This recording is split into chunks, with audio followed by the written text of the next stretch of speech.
दोस्तों, आज हमारी प्रमुख समस्या है कि हमें कुछ भी याद नहीं रहता। हमारा मन एक जगह केंद्रित नहीं होता है। पर क्या आप लोग जानते हैं कि हमारे देश में एक ऐसे व्यक्ति भी थे जिन्हें विलक्षण स्मृति वाला व्यक्ति भी कहा गया, जो एक मोटी से मोटी किताब को भी 1 घंटे या कुछ ही मिनटों में खत्म कर देते थे और जिसका एक एक शब्द भी वह याद कर लेते थे। जी दोस्तों, हम बात कर रहे हैं स्वामी विवेकानंद जी की। एक बार की बात है, विवेकानंद जी अपने शिष्यों से लाइब्रेरी से किताबें मंगवाते और दूसरे दिन वापस करवा देते थे। कई दिनों तक यही सिलसिला चलता रहा। एक दिन लाइब्रेरियन ने शिष्य से झुंझलाकर कहा कि आप इतनी किताबें रोज ले जाते हैं और उन्हें बिना पढ़े वापस कर देते हैं, यह आपको शोभा नहीं देता है। तो शिष्य ने कहा कि ये किताबें हमारे गुरुजी पूरी तरह से पढ़कर वापस करवाते हैं। तो लाइब्रेरियन ने कहा, मैं उनसे मिलना चाहता हूँ। अगले दिन स्वामी जी लाइब्रेरियन से मिले और उसने कुछ प्रश्न किए तो स्वामी जी ने बिना किताब को देखे किताब के पेज नंबर सहित उस पृष्ठ पर क्या लिखा हुआ है वह सब कुछ बता दिया। ऐसे थे स्वामी जी। स्वामी विवेकानंद जी का जन्म 12 जनवरी सन 1863 को कोलकाता में हुआ था। विद्वानों के अनुसार वह मकर संक्रांति का दिन था। हर साल 12 जनवरी को स्वामी विवेकानंद जी की जयंती मनाई जाती है। देश में विवेकानंद जी की जयंती को राष्ट्रीय युवा दिवस के रूप में भी मनाया जाता है। उनका जन्म एक कुलीन कायस्थ परिवार में हुआ था।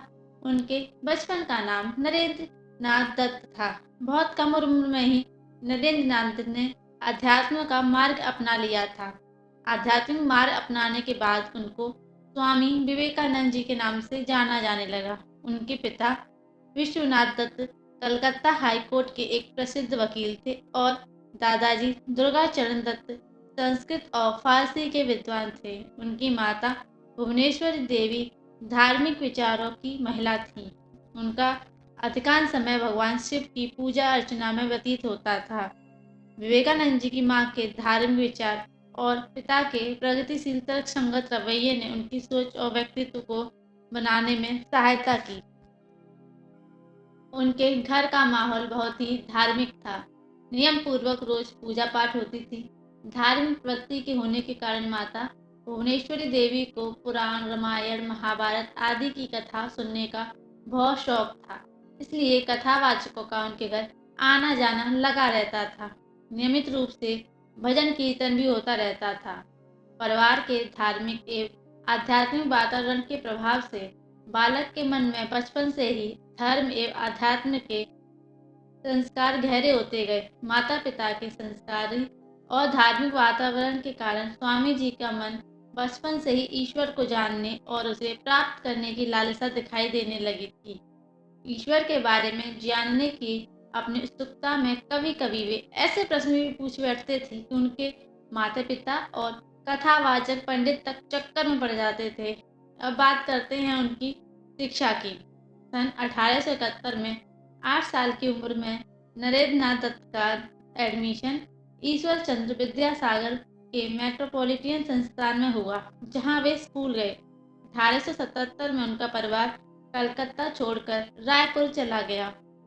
1879 में उनका परिवार कलकत्ता वापस आ गया और अपने परिवार की वापसी के बाद वह एकमात्र छात्र थे जिन्होंने प्रेसिडेंसी कॉलेज में प्रथम डिवीजन अंक प्राप्त किए।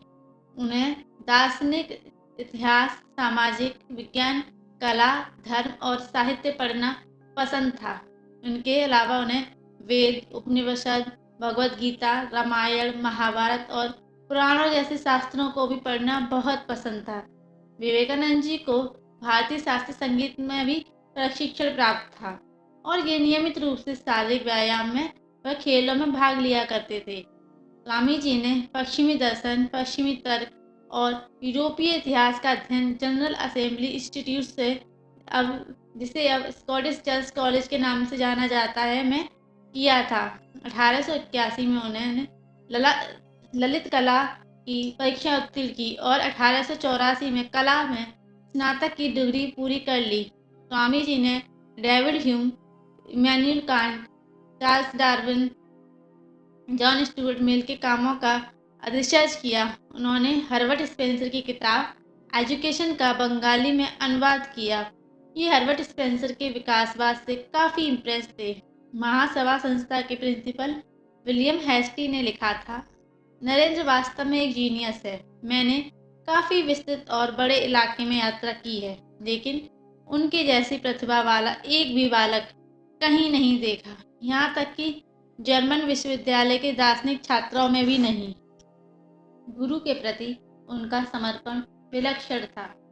एक बार किसी शिष्य ने गुरुदेव रामकृष्ण की सेवा में घृणा और निष्क्रियता दिखाते हुए नाक भौं सिकोड़ी। यह देखकर विवेकानंद जी को क्रोध आ गया।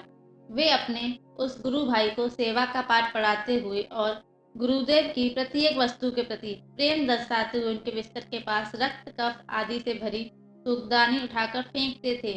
गुरु के प्रति ऐसी अनन्य भक्ति और निष्ठा के प्रताप से ही तो वे अपने गुरु के शरीर और उनके दिव्यतम आदर्शों की उत्तम सेवा कर सके।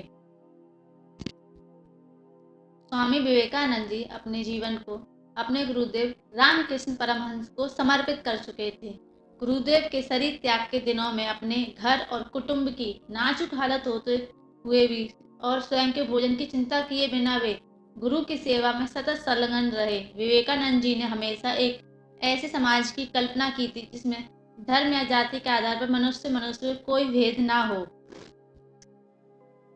आज के युवकों के लिए इस ओजस्वी सन्यासी का जीवन एक आदर्श है। इसलिए हम आपको विवेकानंद जी का अमेरिका में दिया गया भाषण Sisters and सुनाते brothers हैं, of America, जो इस तरह से है। मेरे अमेरिकी बहनों और भाइयों, आपने जिस सम्मान, सौहार्द और स्नेह के साथ हम लोगों का स्वागत किया है, उसके प्रति आभार प्रकट करने के निमित्त खड़े होते समय मेरा हृदय अवर्णनीय हर्ष से हो रहा है। संसार के में सन्यासियों की सबसे प्राचीन परंपरा की ओर से मैं आपको धन्यवाद देता हूँ। धर्मों की माता की ओर से धन्यवाद देता हूँ और सभी संप्रदायों एवं मतों को कोटि कोटि हिंदियों की ओर से मैं धन्यवाद देता हूँ। मैं इस मंच पर से बोलने वाले उन कतिपय वक्ताओं के प्रति भी धन्यवाद ज्ञापित करता हूँ, जिन्होंने प्राची के प्रतिनिधियों का उल्लेख करते समय आपको यह बतलाया कि मैं सुदूर देशों के ये लोग सहिष्णुता का भाव विविध देशों को प्रचारित करने के गौरव का दावा कर सकते हैं। मैं एक ऐसे धर्म का अनुयायी होने में गर्व का अनुभव करता हूँ, जिसने संसार को सहिष्णुता तथा सार्वभौमिक स्वीकृति दोनों को ही शिक्षा दी है। हम लोग सब धर्मों के प्रति केवल सहिष्णुता में ही विश्वास नहीं करते, वरन समस्त धर्मों को सच्चा मानकर स्वीकार करते हैं। मुझे ऐसे देश का व्यक्ति होने का अभिमान है जिसने इस पृथ्वी के समस्त धर्मों और देशों के उत्पीड़नों तथा शरणार्थियों को आश्रय दिया है। मुझे आपको यह बतलाते हुए गर्व होता है कि हमने अपने वक्ष में उन यहूदियों के विश्वतम अवशिष्टों को स्थान दिया था जिन्होंने दक्षिण भारत आकर उसी वर्ष शरण ली थी जिस वर्ष उनका पवित्र मंदिर रोमन जाति के अत्याचार से धूल में मिल गया था। ऐसे धर्म का अनुयायी होने में मैं गर्व का अनुभव करता हूँ, जिसने महान जरथुस्त्र जाति के अवशिष्ट अंश को शरण दी और जिसका पालन वह अब तक कर रहा है। भाइयों, मैं आप लोगों को एक स्रोत की पंक्तियां सुनाता हूँ जिसकी आवृत्ति मैं बचपन से कर रहा हूँ और जिसकी आवृत्ति प्रतिदिन लाखों मनुष्य किया करते हैं। वह इस प्रकार है, रुचना वैचित्र्या जुकुटिल नाना पथ जुसाम नणामे को गवस्त्यमसी पर्यसावरण इव। अर्थात जैसे विभिन्न नदियां भिन्न भिन्न स्रोतों से निकलकर समुद्र में मिल जाती हैं, उसी प्रकार हे प्रभु भिन्न भिन्न रुचि के अनुसार भिन्न भिन्न टेढ़े मेढ़े अथवा सीधे रास्ते से जाने वाले लोग अंत में तुझमें ही आकर मिल जाते हैं। यह सभा जो अभी तक आयोजित सर्वश्रेष्ठ पवित्र सम्मेलनों में से एक है, स्वतः ही गीता के इस अद्भुत आदेश का प्रतिपादन एवं जगत के प्रति उसकी घोषणा करती है। दूसरा श्लोक उन्होंने बोला, ये यथा माँ प्रगदन्ते तात दैव वाजाज्ञम मम वर्तना वर्तते मनुष्य पाद सर्वस्व। अर्थात जो एक कोई मेरी ओर आता है, चाहे किसी प्रकार से हो, मैं उसको प्राप्त होता हूँ। लोग भिन्न मार्ग द्वारा यत्न करते हुए अंत में मेरे ही ओर आते हैं। सांप्रदायिकता, हठधर्मिता और उनकी वंशधर धर्मांतता का इस सुंदर पृथ्वी पर बहुत समय तक राज्य कर चुकी है। गुरुदेव रविंद्रनाथ ठाकुर ने एक बार कहा था, यदि आप भारत को जानना चाहते हैं तो विवेकानंद जी को पढ़िए। उनमें आप सब कुछ सकारात्मक ही पाएंगे, नकारात्मक कुछ भी नहीं। उनका एक प्रसिद्ध कथन था, उठो, जागो, स्वयं जागकर औरों को जागाओ, अपने नर जन्म को सफल करो और तब तक नहीं रुको जब तक लक्ष्य प्राप्त ना हो। विवेकानंद जी मैकाले द्वारा प्रतिपादित और उस समय प्रचलित अंग्रेजी शिक्षा व्यवस्था के विरोधी थे, क्योंकि इस शिक्षा का उद्देश्य सिर्फ बाबुओं की संख्या बढ़ाना था। वह ऐसी शिक्षा चाहते थे जिसमें बालक का सर्वांगीण विकास हो सके। बालक की शिक्षा का उद्देश्य उसको आत्मनिर्भर बनाकर अपने पैरों पर खड़ा होना है। स्वामी विवेकानंद जी ने प्रचलित शिक्षा को निषेधात्मक शिक्षा की संज्ञा देते हुए कहा कि आप उस व्यक्ति को शिक्षित मानते हैं जिसने कुछ परीक्षाएं उत्तीर्ण कर ली हो तथा जो अच्छे भाषण दे सकता हो, पर वास्तविकता यह है कि जो शिक्षा जनसाधारण को जीवन संघर्ष से तैयार नहीं करती है, जो चरित्र निर्माण नहीं करती है, जो समाज सेवा की भावना विकसित नहीं करती तथा जो शेर जैसा साहस पैदा नहीं कर सकती, ऐसी शिक्षा से क्या लाभ है। इसलिए हम कह सकते हैं कि स्वामी जी सैद्धांतिक शिक्षा के पक्ष में नहीं थे। वे व्यवहारिक शिक्षा को व्यक्ति के लिए उपयोगी मानते थे। व्यक्ति की शिक्षा ही उस भविष्य के लिए तैयार करती है। इसलिए शिक्षा में उन तत्वों का होना आवश्यक है जो उसके भविष्य के लिए महत्वपूर्ण हो। स्वामी विवेकानंद जी के शब्दों में, तुमको कार्य के सभी क्षेत्रों में व्यवहारिक बनना ही पड़ेगा। सिद्धांतों के ढेर ने संपूर्ण देश का विनाश कर दिया है। स्वामी विवेकानंद जी के शिक्षा का विचार मनुष्य के निर्माण की प्रक्रिया पर केंद्रित है, न कि महज किताबी ज्ञान पर। उनके शिष्यों के अनुसार जीवन के अंतिम दिन 4 जुलाई 1902 को भी उन्होंने अपनी ध्यान करने की दिनचर्या को नहीं बदला और प्रातःकाल 2-3 घंटे ध्यान किया और ध्यान अवस्था में ही अपने ब्रह्मानंद को भेद कर महासमाधि ले ली। वेलूर में गंगा जी के तट पर चंदन की चिता पर उनका अंतिम संस्कार किया गया। इसी गंगा जी के तट के दूसरी ओर उनके गुरु रामकृष्ण परमहंस जी का 16 वर्ष पूर्व अंतिम संस्कार हुआ।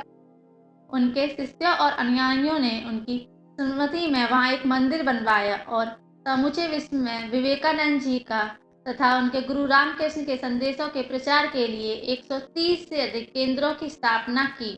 उनका एक प्रसिद्ध कथन था, उठो, जागो और लक्ष्य प्राप्ति तक मत रुको। विवेकानंद जी की जीवनी को एक वीडियो में बताना पॉसिबल ही नहीं है, वरना वीडियो बहुत ज़्यादा लंबा हो जाएगा। इसलिए हम इस वीडियो को यहीं पर समाप्त करते हैं। विवेकानंद जी के अनमोल वचन जानने के लिए चैनल को लाइक और सब्सक्राइब करिएगा। धन्यवाद।